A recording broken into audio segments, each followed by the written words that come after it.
You are listening to the Centropic Oracle, an audiobook podcast of science fiction and fantasy short stories that make you think and feel. Cataclysm Child by Ville Meriläinen. The hammer smashes my daughter's frame, time and time again, bending a malformed skull further out of shape, cracking ribs still far too tender.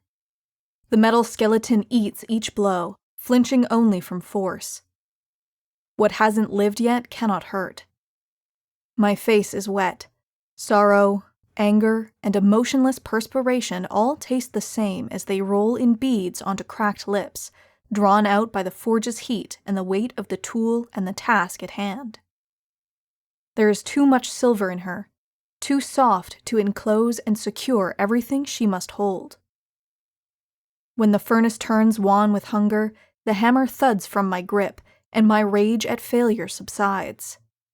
Too much silver, not enough steel. She can rest here while night cools my workshop and sleep my thoughts, until I melt her and begin anew tomorrow. The workshop is deep below ground, and the stairs creak under my weight. The man who built the house fostered chaos, but was well liked by his neighbors. I seek to build a child whom I can love and cherish, yet they fear me. In me groans a devastating loneliness only she can silence, the gift of my father's ego. At the top of the stairs is a window. The houses are dark, but the old aunt from 2 doors down is coming around on an evening walk, quarreling with her nephew. The boy notices me, tugs his aunt's sleeve until she turns, catches my wave, and quickens her step. They are gone from sight when I have fetched my pipe from the kitchen and come out to the porch, but their spiteful whispers linger. Everyone here is so damn small. They're scared I might rot the skin off their bodies, or maybe they mistake the frustration on my brow and behind my beard for anger. If anyone stuck around long enough to see cognac smoothen the grooves, or hell joined me for a glass, they might learn I am a gentle soul, better worth knowing than the bastard whose wine they drank before I saw them rid of him. After I've smoked and my glass is empty, I return inside and head upstairs to bed. The sea is gray with coming rain when the doorbell takes my dream. It's not often I get visitors, less at this hour, but it is Sunday, and so I have a suspicion of who it might be. Penny, the preacher's widow, stands behind the door with a steaming pie in oven-mitted hands. She flinches when I appear to loom over her. Though she shows me more courtesy than others do, even kindness, few are comfortable in my presence, and she is not one of them.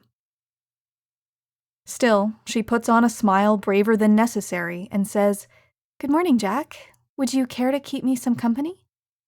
"Are you sad again?" I rumble. This is how I speak. In tones so low, they become imposing no matter how pleasant my intentions. There is too much steel in my chest, not enough soft metals. When I build my daughter right, I will give her a voice that is sweet, even when she is mad, so people will never fear her. Penny knows I mean no ill, but averts her gaze nonetheless. "Lawrence so loved these gray mornings we get. I thought to treat myself to his favorite breakfast, but—" She gives a little half-laugh, half-sob, and blinks away tears. "It's so silly of me. Almost a year later, and I still can't eat it alone." "It's not silly at all." Penny's smile grows less brave and more genuine when I let her inside. It is as though she wonders if I'll attack her whenever she visits, but chooses to trust me time and time again. She pities me, I think, and that is fine. I pity her too. That is not to say she doesn't also miss her husband, and I do like Penny. She is as disturbed by my efforts as everyone else, but I have striven to prove myself a kind creature, and so she tries to put aside her prejudices and wants to know how my work is going. In return, I let her talk about the preacher and give her cognac when she starts to cry. It's early, and she doesn't like to be seen drinking, but no one looks my way. Sometimes I wake up and reach to his side for a kiss, Penny says, swirling the drink in her glass. And I swear his ghost holds my hand before I remember he's not there. She laughs at that, and the sound goes down as sweet as the liquor. I pour her more until her eyes are swimming and she smiles absently. May I ask you something personal, Jack? Of course. Do you feel things? Do you think you will love your kid? Would you come to me for empathy if you thought I didn't? She purses her mouth, takes a moment to think about it. I don't know if I do. It's as with Lawrence's ghost. I know he isn't there, but for that moment it feels real. When I talk to you, you're so caring, but once I leave, our conversations seem ethereal, as though they couldn't have happened like I believe they have. She frowns, looks up with an apology in her eyes. After all, you aren't, and I truly don't mean to offend. Penny bites back whatever she planned to say, trails off into a hum. I chorus it, and we let the discourse come to a closure. She cannot find a way to phrase her words, though I wouldn't have taken offense at the bluntest manner. The people here are damn small, and so are their hearts, except Penny's. It's a shame she's built of flesh and meat and passion. Sometimes, in moments of weakness, I open my chest for guidance from that terrible man, to see how he created my heart and lungs. Mine are more complex than I could hope to create, but they've also combined to birth a being that is detached and clinical. Thus, I wouldn't want to replicate them in my daughter. I would like her to be more like Penny, but her I cannot open, even for a purpose so dear. I would rather have two such creatures near me. If my daughter wants to grow her hair long, I will ask Penny to show her how to braid it the way she does. Rain rattles the windows, and 5 minutes later we have a downpour. Penny stares outside for so long her food goes cold. I think I've prattled on long enough, she says after a spell. The liquor sloshes in the pot of my belly when I stand to help her up. Her gait through the house is wobbly, but rain will hide it from judging eyes. Thank you for the talk, Jack. I hope you don't think poorly of me for my babbling. You really do help. She leaves, and I retreat to the basement. These days are all the same. I come down, strike metal until my limbs ache and my strength drains. Sometimes Penny visits me, when she has heard a song the preacher liked on the radio or dreamed of him, and we drink together. On other mornings, children come to taunt me for dares. Maybe no one comes knocking and I get to sleep in, but even then, only details change. At the end of the day, my child remains in the workshop instead of resting in the bed I have made beside mine. It's raining again when Penny has drunk too much and needs my help getting home. Maybe people are looking at us, but they won't come outside, and we are shadows in the torrent. Penny has an umbrella, but I am much too tall for us both to fit under it, so she keeps it folded out of sympathy. Jack, she mumbles, shivering with cold, when your kid is not born, but complete. When your kid is complete, will you stay in the parish? I have not thought about it. I suppose you won't, given how cool everyone is. Her teeth chatter, making the tone difficult to read. She might have sounded disappointed. My child will be easier to like than I am.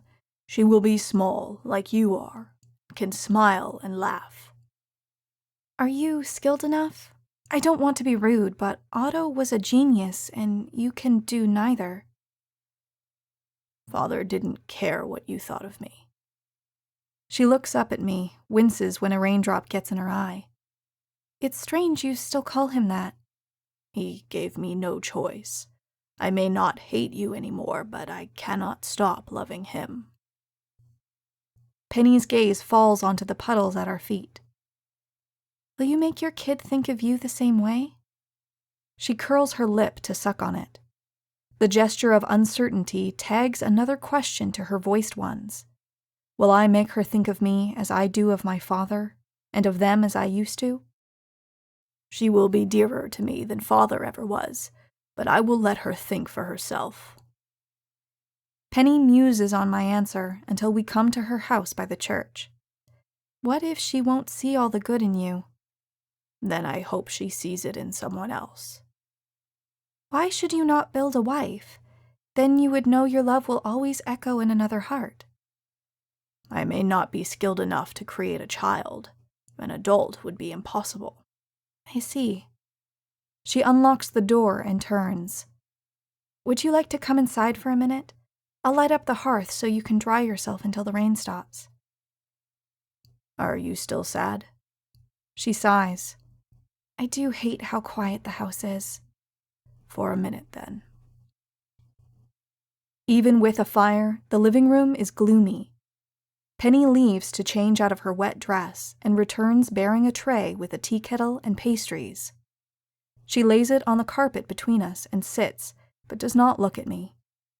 In the glow, the thinness of my skin is evident. Her arms are folded across bent knees as she stares at the flames. Penny, may I now ask you something personal? Sure. Why do you not have children? She gives a soft grunt, glances at me. Her lip curls. Lawrence and I weren't blessed with any. Did you want them? Well, she says, pauses for a moment. Doesn't everyone? I only know I do. She presses her chin on a knee. Can I be honest with you? Are you not always? Not about this? Then you need not answer. Penny nods but hesitates. Eventually, she straightens her legs and lays her hands on her lap. Lawrence would have liked a son to carry his mantle. I talked him out of it. I cock my head. Her neck is stiff, but her gaze darts my way before returning to the fire. He was my everything, she continues, and I wanted to be his.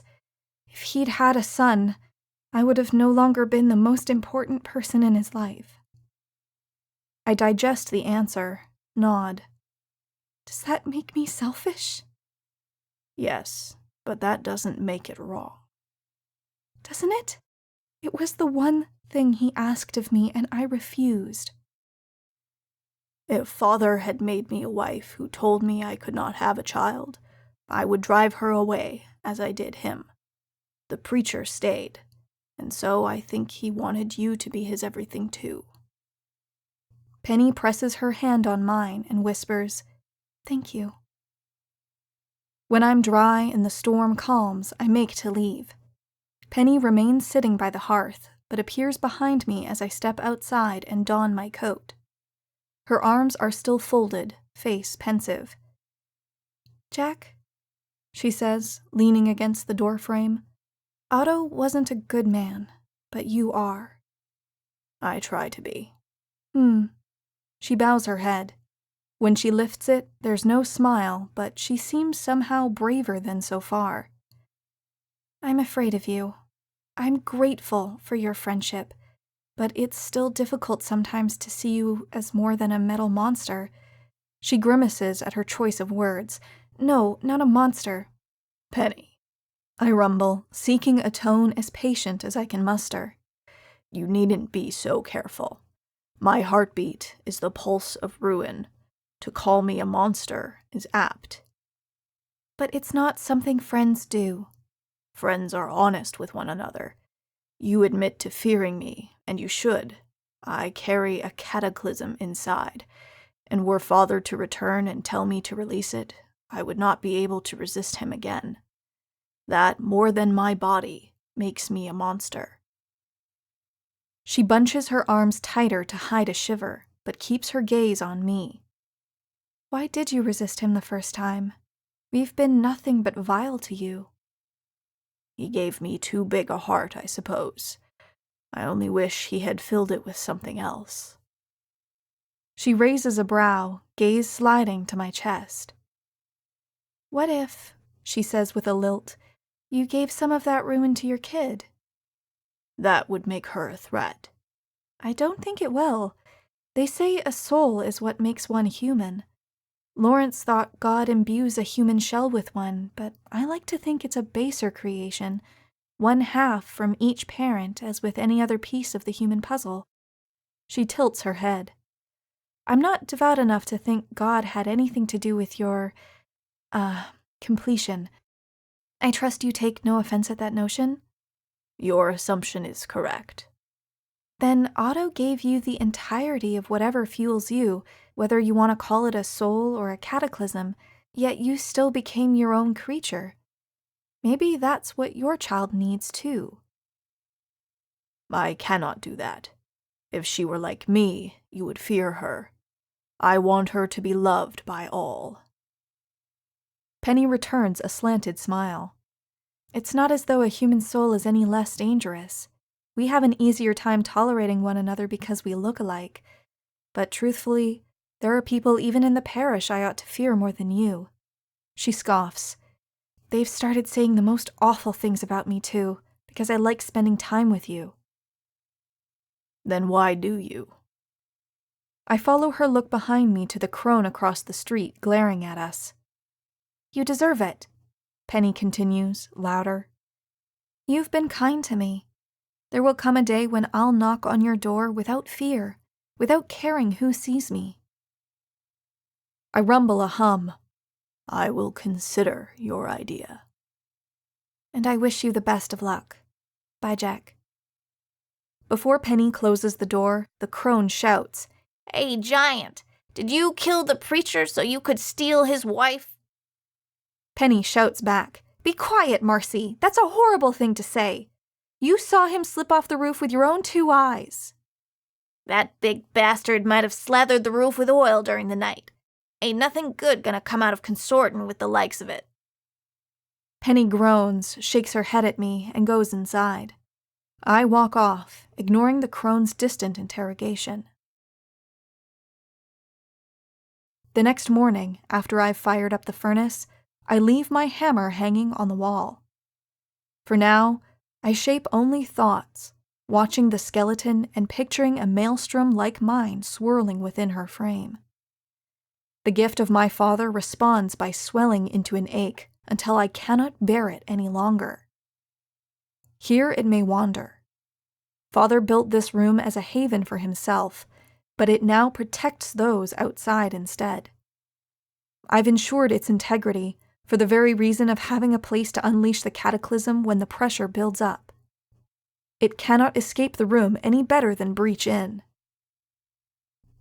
I dig my fingers into the soft flesh of my belly, below the plate that binds my bones together, and pull. Skin tears with a ripping sound. Bones come apart with a ring. My calamity flows out in billowing clouds, hissing and shrieking like a windstorm as it roils around the room, searching for living matter to corrupt. As it rots my skin, makes it fall onto the floor in shriveling clumps until my form is a simulacrum of the body on the table, I wonder if the townspeople would show me more respect if they knew some of their rumors and superstitions about me to be true. I scoop up the rot and throw it in the fire. Skin will regrow, but for the coming days, I will not allow Penny to see me. After it has wandered a while and is angry with me for not letting it fulfill its purpose, I grasp the cataclysm and force it back in place. It screams horrid curses straight into my thoughts. How my child will bring ruin, corrupt the sole person I hold dear, and I will be there to watch Penny's eyes turn gray and wither as her skull grins at me under shedding skin. It is not often I feel fear, but when I pick up my hammer, my arms tremble not from its weight.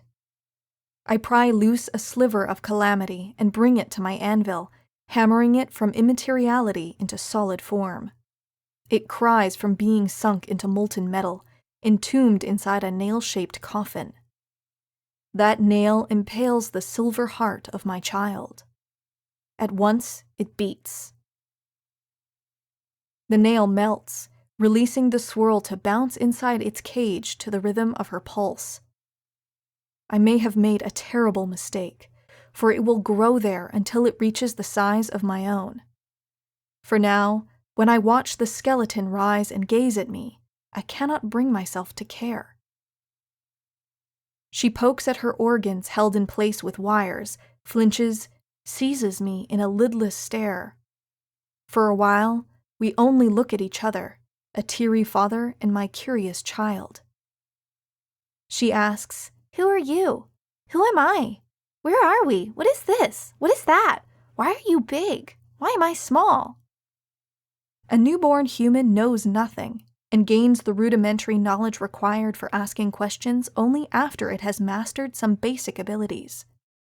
My child comes equipped with the skills to think and talk and walk, and a hunger to know everything not imprinted in the spark of life I gave her. So she babbles an endless stream of questions, and I spend the rest of the day learning things about her through them as much as she does of me and the world. Between asking why is it light on the street but dark inside, and where does rain go when it's not raining, she wants to know why I have not killed everyone in the parish. Penny has been silent since she sat at the table, clasping her cup of tea. Deirdre unleashes an inquisition upon her, but gives her no time to answer.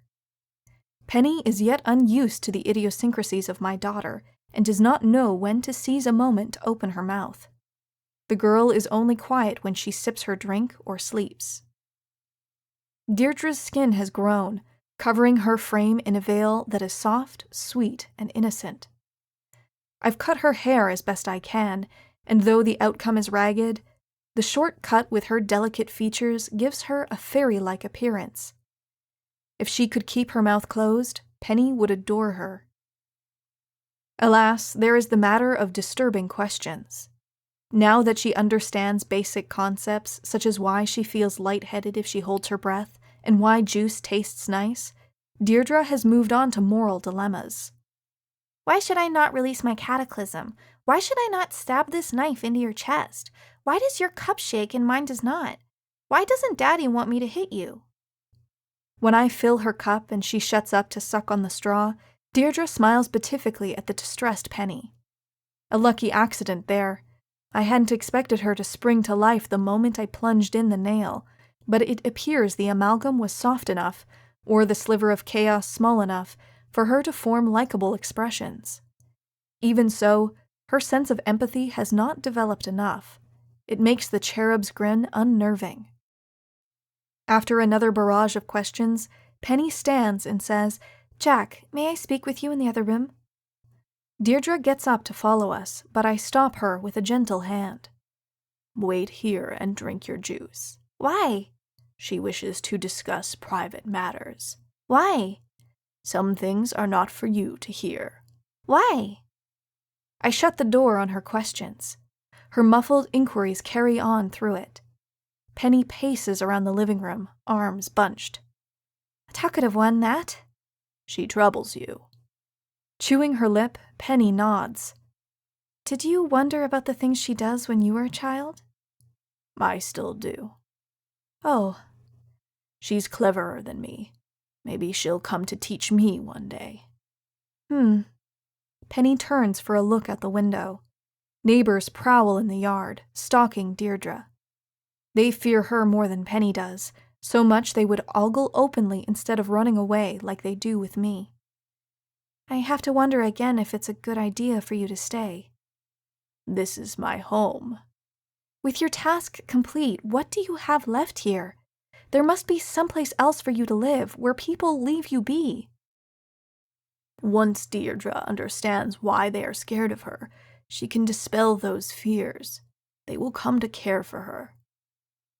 "I used to call many of them friends," Penny says, a sourness in her tone. "They care less for me the more I come here." "You don't have to."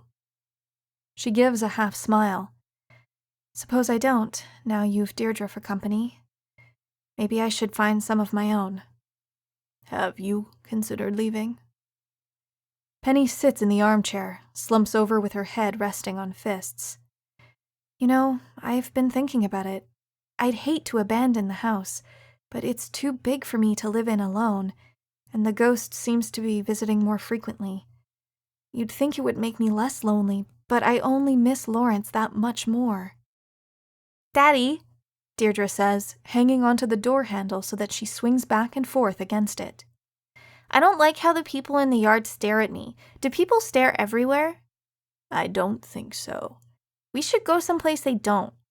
Wouldn't you rather stay here until they learn to like you? I don't want people to like me if they don't like you too. With a grunt, I turn to Penny. She returns Deirdre's smile before glancing at me. They begin to palaver on the justness of poking out someone's eye for looking at you while I think. Then, I say, perhaps we will leave, together. You can stay with us until you find someone who is your everything and to whom you are. I'd like that, Deirdre says. Penny considers a moment and, looking at her hands, says, "So would I." Very well. Once Deirdre runs out of questions, we will leave the parish. I suspect it'll be another month or two. Why should I not ask questions? Do they bother you? Will I ever know as much as you? How much does Penny know? Why does the crone outside glower at me? Can I stab her? Not in the eye, mind. Penny grins, though the last two queries make her wince. That'll give me time to prepare. I will see you later. A month after her completion, Deirdre knows enough to go an hour without blurting out questions. She looks about 7, with a braid Penny taught her how to tie. The townspeople have not warmed up to her, but others will. She is indistinguishable from a human child, with skin thicker and darker than mine, hiding the metal beneath it. Deirdre is bright and bubbly and will make many friends, with the only detracting factor being her odd coot of a father who rarely leaves the house. Penny has made a pact with the girl. Until she finds herself a husband, they'll find something new to talk about every day. They've grown fond of one another, and this infuriates my calamity. When I watch them, I fill it with warmth that sends it recoiling as though smelted in a sun. Penny does not fear her anymore and often forgets about me altogether when they get caught up in conversation. Rain hides our leaving as we walk towards Penny's house. Better this way, with the street deserted and us but 2 shadows in the downpour. The townspeople have broken our windows, yelled at Deirdre when she tries to play with the other children. I've half a mind to stay only to spite them, but the girl deserves better. Penny's house is dark, but I don't think much about it. She knows we're coming and must be ready to leave. When she doesn't answer my knocks, the darkness becomes ominous, and when I find the door is unlocked, the Cataclysm answers by making my chest ache. We find Penny in the living room. There are no signs of a break-in. She trusted whoever did this. The mud on the floor suggests they were many. On the wall, near the mantel, is a phrase smeared for us in red paint that makes me glad Deirdre can't read. Deirdre asks, "Why is she hanging there? Why won't she say hello?" I let her questions linger until she forgets about them and looks up at me, tilting her head, fingers locked behind her back. "Daddy?" Gaze locked with Penny's everlasting stare, I say, "Deirdre, would you like me to tell you about your grandfather?" She frowns, but nods. Deirdre waits with uncommon patience while I cut Penny's noose and ease her down, carry her upstairs, and lay her on the bed. After I've pulled a cover over the body, I sit beside it and lift Deirdre onto my lap. "When I was small," I begin, "I thought your grandfather was a bad man. He would always tell me how spiteful the people here were, but I tried my best to see the good in them. He was difficult, and I thought it wrong of him to want to hurt people he didn't agree with. You see, he never found a wife, but decided he deserved a son, so he made me. But he made me too hard, too big, and people were afraid of me. He didn't have a choice, Making me like this was the only way he could complete me at all. Only after I've toiled with you for so long do I understand how monumental such a task was. Now, the thing is, the people here are spiteful. They yell at their children, snap at their parents, are cruel to their neighbors. They liked your grandfather well enough, but the more they hated me, the more he hated them. Eventually, he wanted to release the cataclysm fueling me, so that we'd have the town only for ourselves. I drove him away, and owe him an apology for it. Why? This is when I notice a lock of Penny's hair escaping the blanket's fold. Hiding it from sight, I say, Never mind that.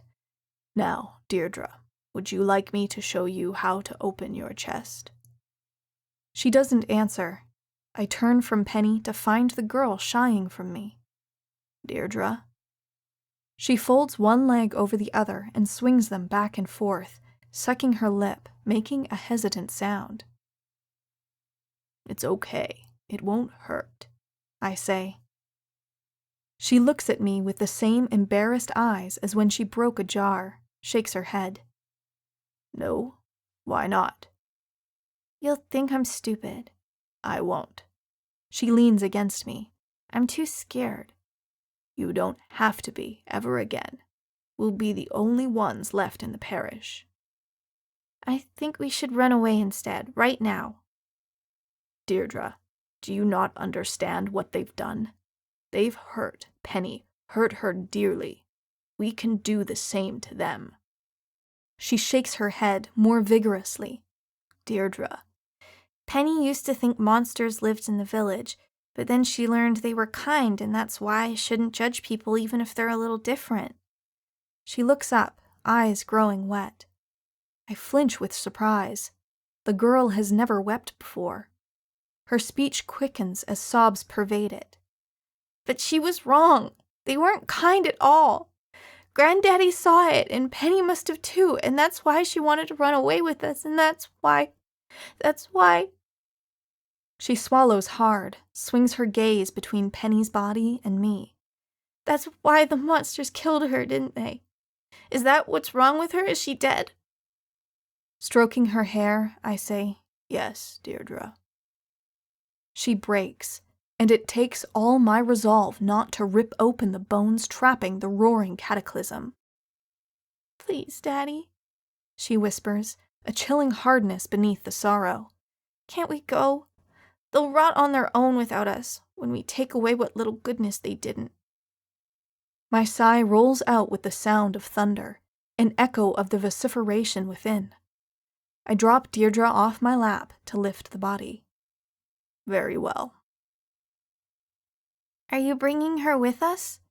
Deirdre asks, rubbing her eyes and sniffling. We'll bury her away from here. I don't want her sleeping near this wretched hive. The rain ceases when we leave the parish outskirts.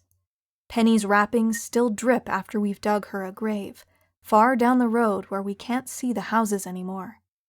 I ask if Deirdre wants to say a few words, and she ponders a while. She should have lived with us, the girl mutters bitterly. You would have kept her safe from the monsters. We stand in silence for a minute, then she asks, Do you really want to hurt the townspeople? This is the first lie I tell my daughter, and I suspect I will tell many more. No, it's not right. Not even now. I will never hurt anyone, she says quietly, kneels down to finish Penny's marker. No matter how much I want to. She made me promise. I'm glad for that. Once she's satisfied with the marker, we carry on down the road, hand in hand. The girl says nothing, but maintains a pensive stare at the ground before her. Hours after we've left Penny, Deirdre starts asking about the new things we see. Days after, she starts to brighten up. Sometimes she tells me things I did not know, and I remember Penny's words about the formation of a soul. I would have rather had 2 such creatures near me, but I choose to believe Penny rests easy, reunited with the preacher, and that a part of her will live on in Deirdre. My daughter may not be human, but within her dwells kindness I could not have created alone.